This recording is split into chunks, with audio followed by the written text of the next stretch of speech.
Hello, I'm Sergeant Rolls, and you're listening to Season 2, Episode 5 of our Minuteman Moment. Today, we're talking about Women's History Month, which runs from March 1st to March 31st. The observance recognizes women's contributions and was established by Public Law 100-9 and celebrates the struggles and achievements of women throughout the history of the United States.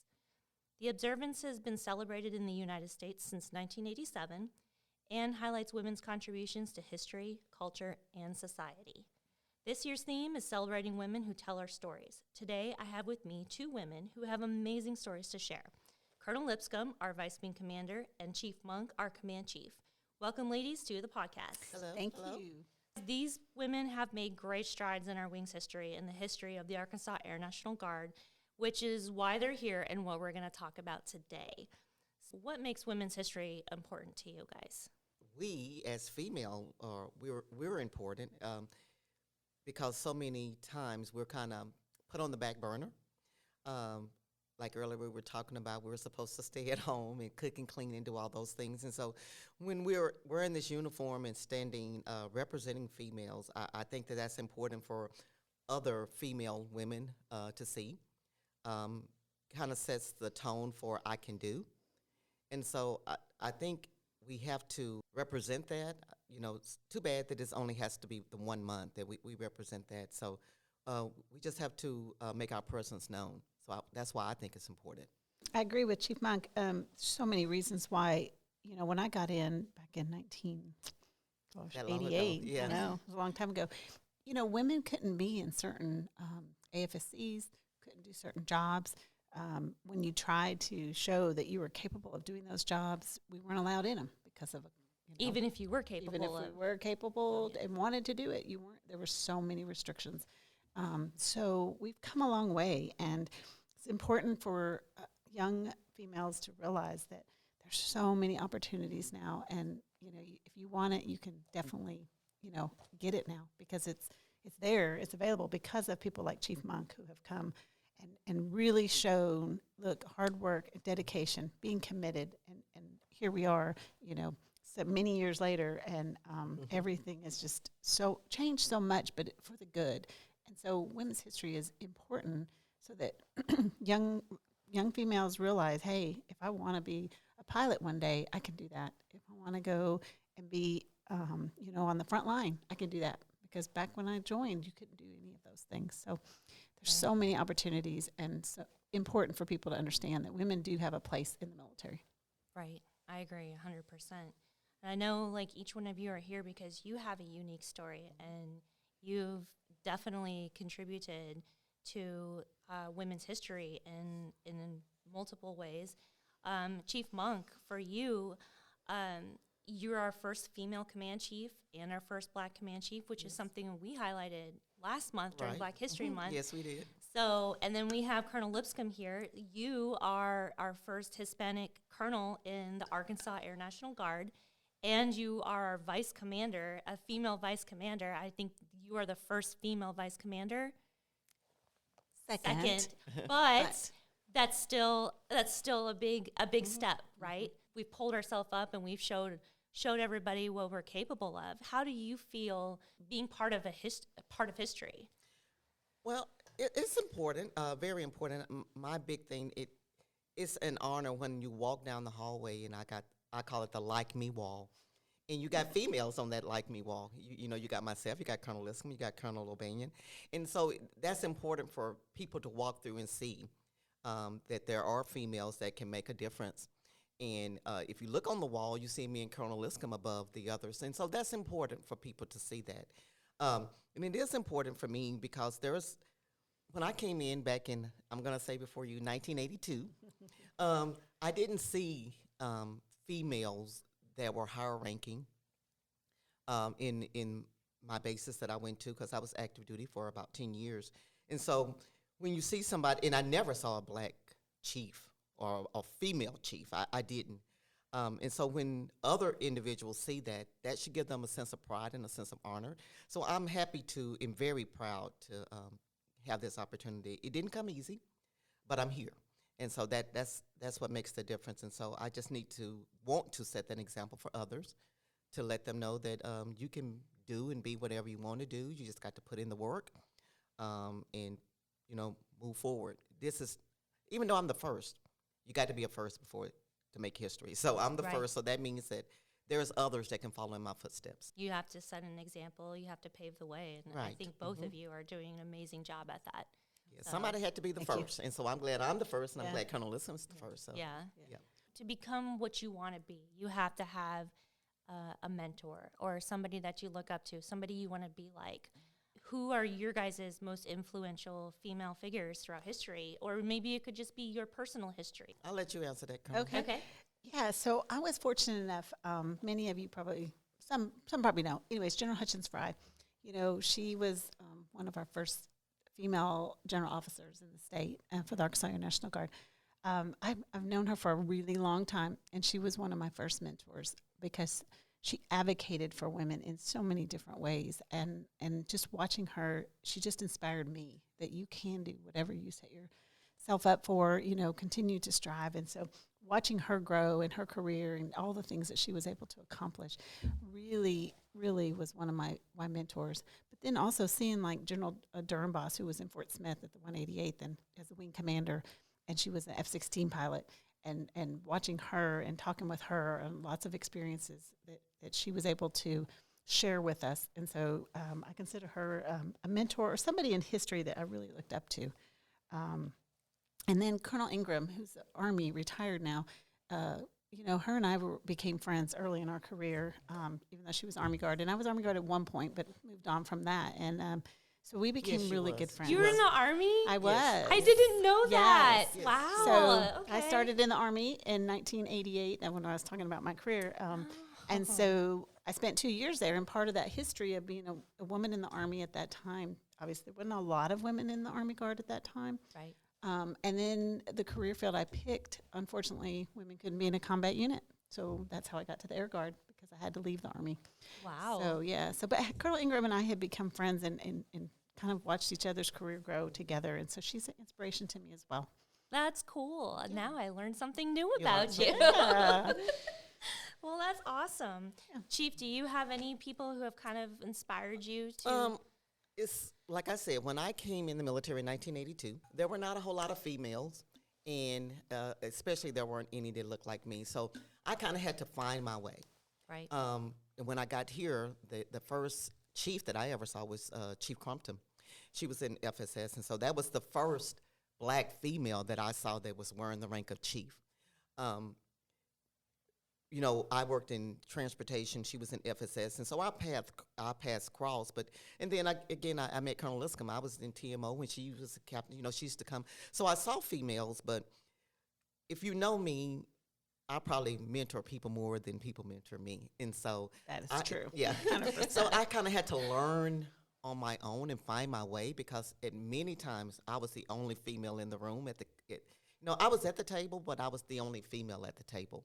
And so I kind of had to find my own way and build my own pathway and strive within myself. So I can't really say that militarily I had a figure that I could look up to, because I had to kind of find my way.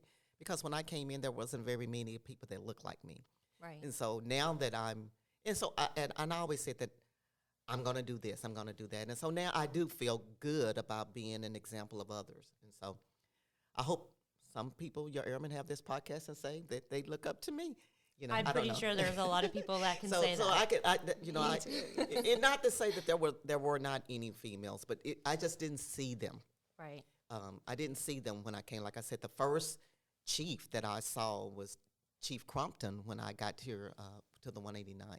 Right. Even when I came in, I was in a career field that was predominantly male, and there were times where I would be sitting at the table during our morning discussions, and I'd have something valuable as input, but is because I was the only female.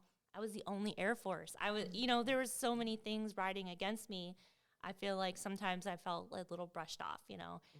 But, I was really great at my job. So it wasn't for lack of knowing what I was saying or what I was doing. It was just I don't know. It's getting way better. Of than it course, used to way be. better, You know, That's- way yeah. I better. used to go into meetings and I'd be the only female, in the meetings. And now we have lots of females in the Yep. meeting. Yeah. And just like Chief Monk talked about mentoring, she mentors me. Yeah. I love getting advice from her and talking with her about things, and she teaches me a lot too. So Right. and even young airmen and folks like yourself, Jessica, that we go and you mentor us as much as we mentor you, I think, because we learn. There's things Yeah. going on with young airmen that we don't always know, and we don't Right. know that, hey, this is the problem they're dealing with.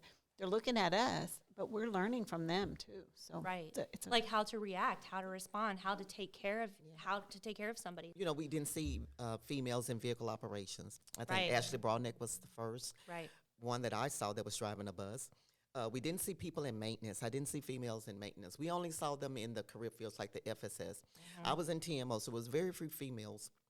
There was plenty in supply, but the TMO part where you were loading and unloading, you didn't see that. And so Right. you didn't see a whole lot of females in CE. So now we have quite a few over in CE. So it makes a difference now. Things have changed, and that's for the better. Yeah. That's for the better. So we're making strides. Yeah. we are. I believe Colonel O'Banion is the first female maintenance group commander, isn't she? I believe so. I believe so too. Yeah. I Yeah. believe so. Yeah. I don't Lately. remember because I've been here since 2000. I don't Yeah. remember. Well, Colonel Sanders.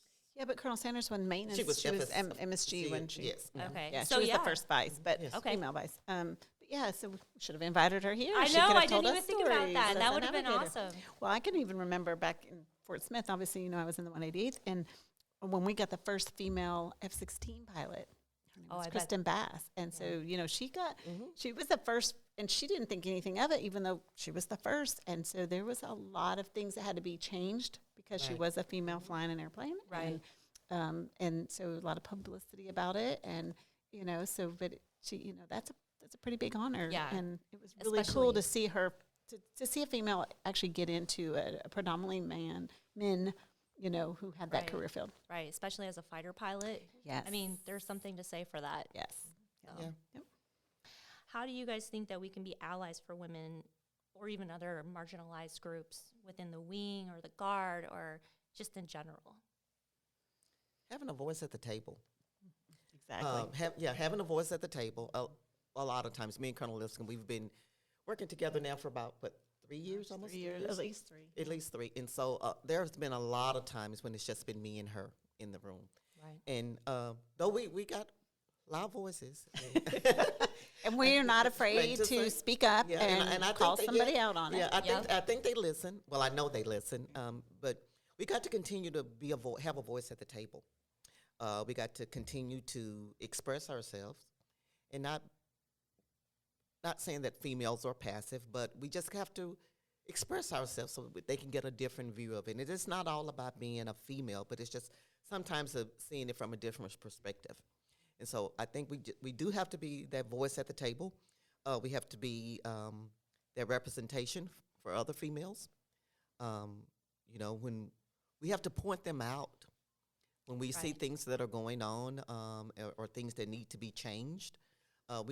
We need to be that voice to point that out till we can get them in a better place, so they can be a voice at the table. Right. We got to continue to encourage females. Hey, sometimes they go through things. For instance, you're a new mom, a second round Second of time new new mom. mom. but things, we have to to encourage our airmen that just because you want to start a family doesn't mean you have to put your career on hold. Correct. Right. There's so many opportunities now that just because you have a baby and you're nursing, we have so many facilities now that we adapt to that, and we help airmen to continue to be able to serve, even though you want to be a new mom. Yep. It's okay. We have so many resources, and so we have to continue as older, the generation to come in and go, look, there's so many opportunities for you. Don't think that you can't be a mom and an airman. You can Yeah. do both, and Right.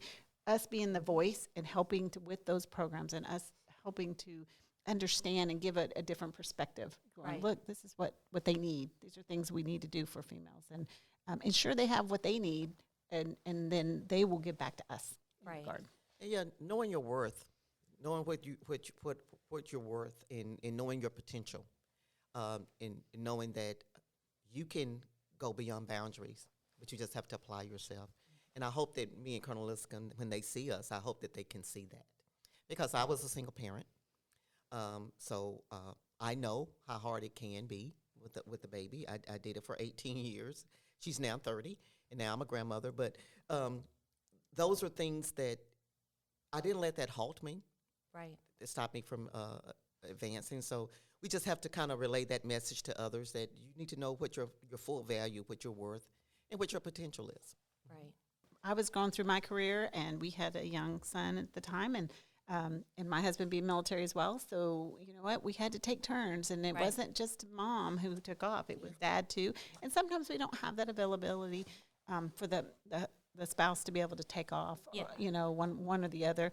But you do; it's a give and a take, and it shouldn't always be the burden of the female to go, well, I got to take off the whole week because my kid's sick. But you know, so yeah, they can be obstacles, but they shouldn't should have come with limitations. Right. There are obstacles, but yes, but you don't let them don't let that limit you from doing what you need to do to advance your career, because this is your career. Yeah.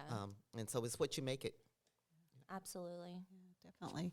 And you know, we have so many females coming up the ranks that we got to keep encouraging them to reach down and mentor the young airmen that want to see Chief one day or see Colonel one day. We got to continue to mentor them and let them know, hey, we want you here, and we're going to do what we can to help mentor you to get to the, you know, to the next level. I actually met with Chief Kraska and Sergeant Morset and then Sergeant Ashworth, and we talked about using the Diversity Council to highlight more of our observances. We could utilize them to start a mentorship program for future women leaders, or you know, just things like that. And definitely. And that's when Sergeant Chief Kraska, he doesn't know it yet, but when he comes, I want to take the Diversity Council and do a road show to take it to different squadrons. And when it's the History Month, who can better talk about women history but a woman? You know what I'm saying? Yeah. And so he can tell the history, but to better explain it, it needs to come from the source. Yeah. And so that's something that I'm pretty passionate about, and so we'll work with Chief Kraska about that, and maybe taking it around the wing and having a different place and having different individuals come and talk about that. Because there's a lot of women who have a different story. For instance, we talked about Colonel Albanian and, you know, being a navigator and then being the first maintenance group commander and things like that, you know, getting her story. And there's a couple of ladies, females in ops that fly, you know, that they'd love to hear their story. Or, and how or it a was young for female them. that's the first one in their family to be part of the military. So those kind of stories are what we need that needs to be told. It doesn't necessarily always need to come from us the first. There's a lot of women here. Even you could tell a story. Oh, yeah. Yes. I could tell a lot of stories. Yeah. And back to the diversity, you know, one of the things that the Diversity Council is trying to do is set up little booths in each of the different squadrons and for whatever month it is. And that way they can have a little booth. And then if they have a female who wants to tell a story while people are sitting around looking at this booth, they can tell a story. Right. But we got a lot of dates that are coming up where the Diversity Council can really get out there and display those. Yeah. How can we encourage women in the Guard or the Air Force to reach opportunities and goals they might otherwise feel attainable? I mean, just one way is putting the word out there, you know, that it's not impossible and that you can do it.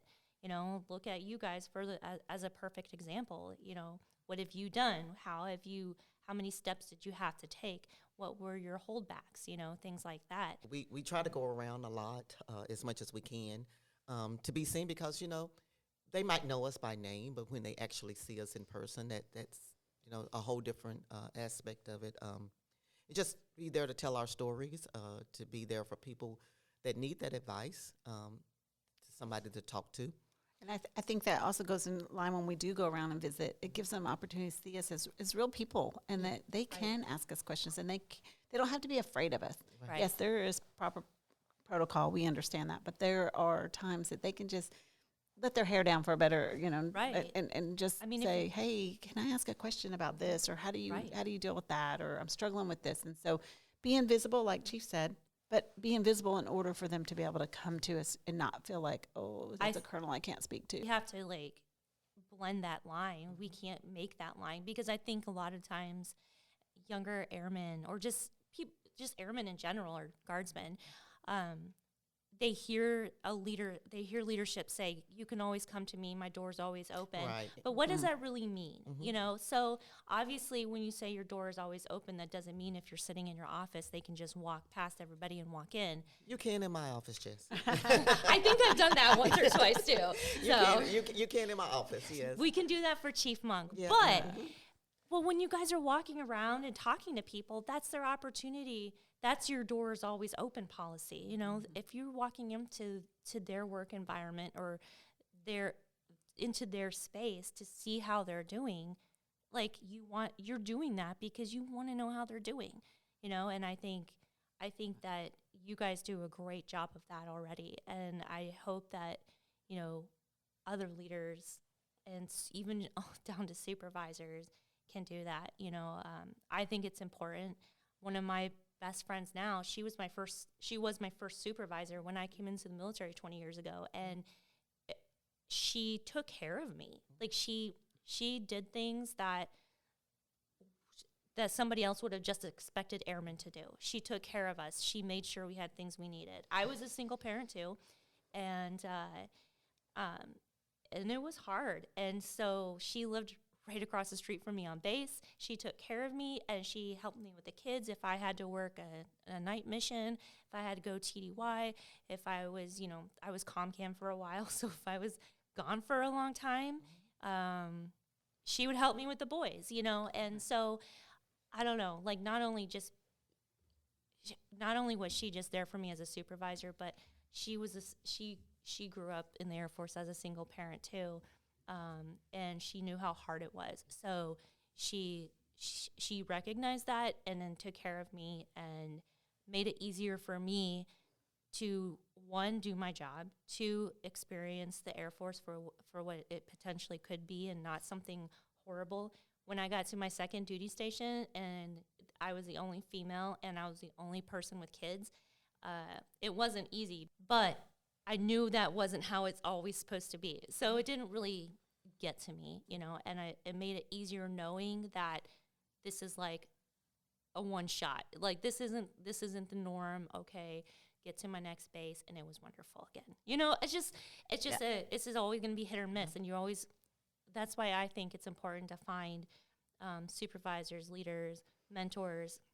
And me and Colonel, I've known her for a long time, but we're what you call authentic. So you got to be true to who you are in order to put that message out to not only females but males as well. You have to be true, and I think when they see us, I think that they see the truth. I think they feel comfortable coming up to us, talking to us, because we are pretty authentic and pretty realistic and pretty kind of down to earth. You'll see us joking and talking and asking about the kids.